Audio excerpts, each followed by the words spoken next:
Welcome, I'm Chef Diana Hart, and today we're doing leftovers. Don't you all wonder what to do with the leftovers in your fridge? So we're going to make a really quick and easy, simple fish cake. I have about a fillet and a half here of a nice delicate white fish that I had broiled with some chili lime seasoning. This from Trader Joe's. And we all have leftover chips. Sometimes it's a corn chip, sometimes it's potato chips, whatever you have. I often have rice crackers or anything like that that's going to act as the binder in our fish cake today. So, and if you have kids, this is a fun activity for them. They get to smash the rest of what's left at the bottom of that bag. Or you can roll it with the rolling pin. That's a fun activity. It's a little noisy, but I'm just going to use my hands.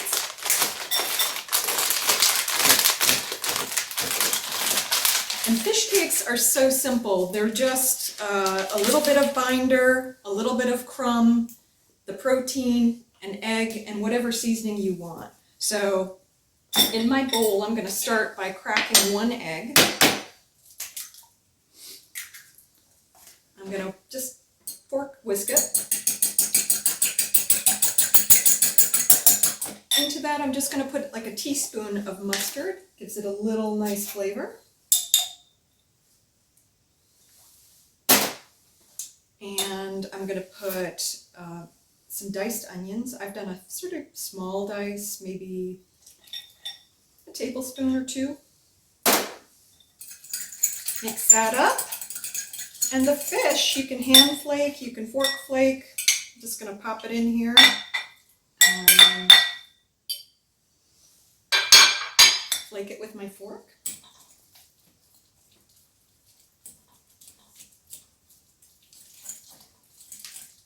And the next ingredient, of course, is the chips, which is going to bind this all together. This is nice too because, again, it's a gluten-free dish. Most crab cakes have cracker crumbs, which would have gluten in them if you're using anything with wheat. So this is great because whoever's coming for dinner can eat it. All right, that's pretty well mixed. I'm going to throw in the crumbs, and I would say it's about a 5-to-1 kind of quantity. So there's the 5 parts fish, 1 part potato chip. And by the way, these are everything chips from Trader Joe's. They're salty, they've got a lot of seasoning on them, so I'm not going to add any salt or pepper to this. There's plenty in there. And then we're going to make a little remoulade sauce that will have some seasoning in it as well. So mix it up. And you know I'm going to get my clean hands in here pretty soon because we're going to form this into cakes. It's similar to a crab cake.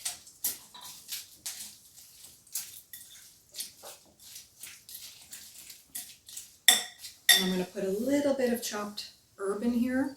So I have a combo of dill, parsley, and chives. But you could use anything. You don't have to have it all. You don't have to have any of it. It'd be fine the way it is.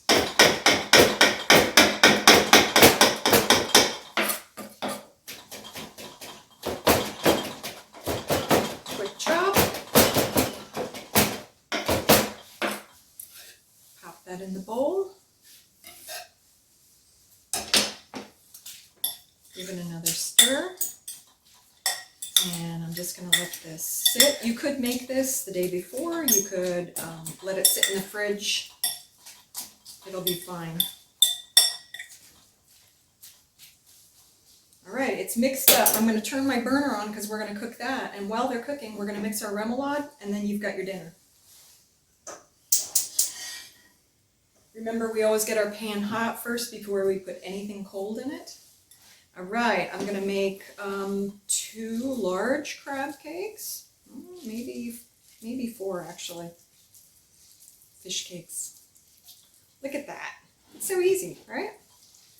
Another thing you could do with this mix is make little fish cakes, and they could be an appetizer and hors d'oeuvre. All right. So this is making me 3.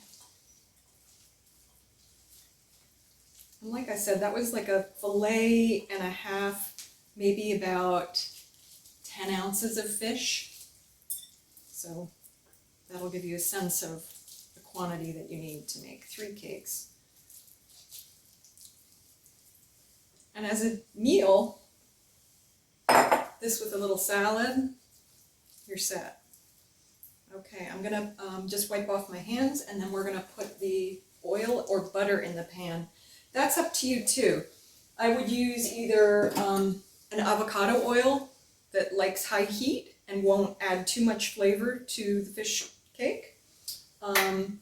However, I love a little golden brown crust, so I'm gonna add a tablespoon of Kerry Gold butter to the pan, and that will give it a nice little crispy edge.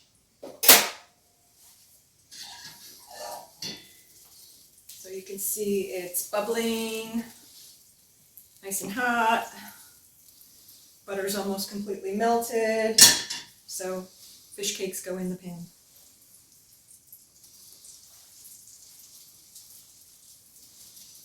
Right, and I would say, because remember, this is already cooked fish, so you're not worried about this center being a certain temperature, but you just want to have a nice cooked warm cake.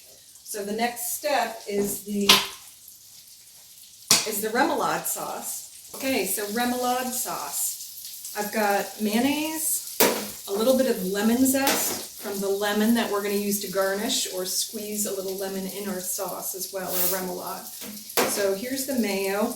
And I'm doing this, folks, in a little Pyrex jar with a lid because I'm going to make more than I need today. So when I have my fish next time, I'll have my remoulade sauce ready.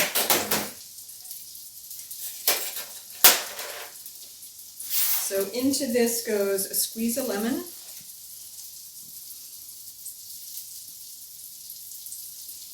probably 2 tablespoons of relish to about 5 tablespoons of mayo. So 1, 2, and you can use any relish you want. Sweet pickle relish, you can use a dill pickle relish, whatever you like. And I'm just going to add a little smoked paprika to this. A remoulade usually has a little ketchup or tomato paste. I'm going to add the smoked paprika instead. It'll be a nice smoky element to the remoulade. And you can use this on, any other fish dish, or you can dip shrimp in it. It's a great all-purpose remoulade. Oh, I didn't put the lemon zest in. It's just a tiny little, probably a 1/4 teaspoon of the zest from that lemon. And there it is. All right, let's flip these. Nice sizzling butter. Look at that color. Oh, they smell so good. If you haven't tried giving these to your kids yet, do it, because they're going to love them. You can call them a fish burger, a fish cake, whatever you want, but your kids are actually going to love these. They're almost ready, so I'm going to get my plate ready. Here's a plate. Let's use a little baby arugula to make it a meal. Look at how nice that is. And you can put a lemon wedge on the plate, so there's a little extra garnish. And look, I have spring's first pansy. And there they are. They're ready to pop on your plate and serve. Two is a nice dinner. One is a nice appetizer. And then we put a little remoulade either on the side or on top. And I like a little grind of pepper. and some dill. Voila!